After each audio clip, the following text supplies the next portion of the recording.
मेरा नाम रमेश है।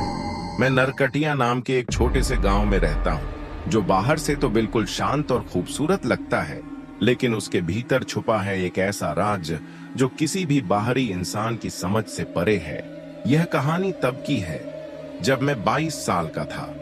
पढ़ाई खत्म करके कुछ दिनों के लिए गांव आया था। गर्मियों की छुट्टियां थीं और गांव की वो सुकून भरी हवा अचानक कुछ अजीब सी बेचैनी लिए हुए थी। गांव के बाहर एक पुराना पीपल का पेड़ था, जिसे सब भूत वाला पीपल कहते थे। बच्चे वहां जाने से डरते थे और बड़े भी उसे दूर से ही देखकर नमस्कार करते थे। कहते थे कि रात को उस पेड़ के नीचे किसी औरत की परछाई घूमती है, जिसकी कोई शक्ल नहीं, बस एक डरावनी मौजूदगी। मैंने इसे हमेशा दादी की डरावनी कहानियों का हिस्सा समझकर अनदेखा किया। एक रात करीब 11 बजे मैं अपने दोस्त विनोद के साथ मंदिर से वापस आ रहा था। पूरा गांव गहरी नींद में डूबा था। हमने शॉर्टकट लेने के लिए उसी पीपल के पेड़ के पास से गुजरने का फैसला किया। रमेश, ये सही नहीं है, चल लंबा रास्ता लेते हैं, विनोद ने हकलाते हुए कहा। मैं हंस पड़ा। भूत प्रेत की बातें छोड़, देखता हूं आज कोई परछाई सामने आ जाए।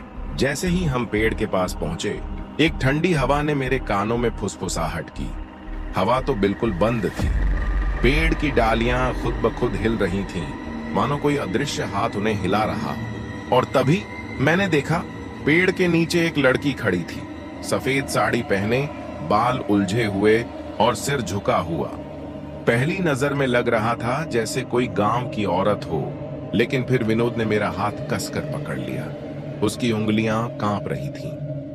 रमेश, उसके पैरों को देख, उसने डर के मारे फुसफुसाया। मैंने देखा, उसके पैर उल्टे थे, पीछे की तरफ मुड़े हुए, जैसे कोई भयानक ताकत उसे जमीन से उलट रही हो। दिल की धड़कन तेज हो गई और मैं चिल्लाया, तुम कौन हो? उसने धीरे से सिर उठाया। उसकी आंखें लाल और सूनी थीं, जिनमें कोई जान नहीं थी। फिर उसकी आवाज मेरे कानों में गूंजने लगी, रमेश, तू वापस क्यों आया? मेरी रूह कांप उठी। मैं उसे जानता तक नहीं था, फिर भी उसके शब्दों में एक अजीब सी पहचान थी।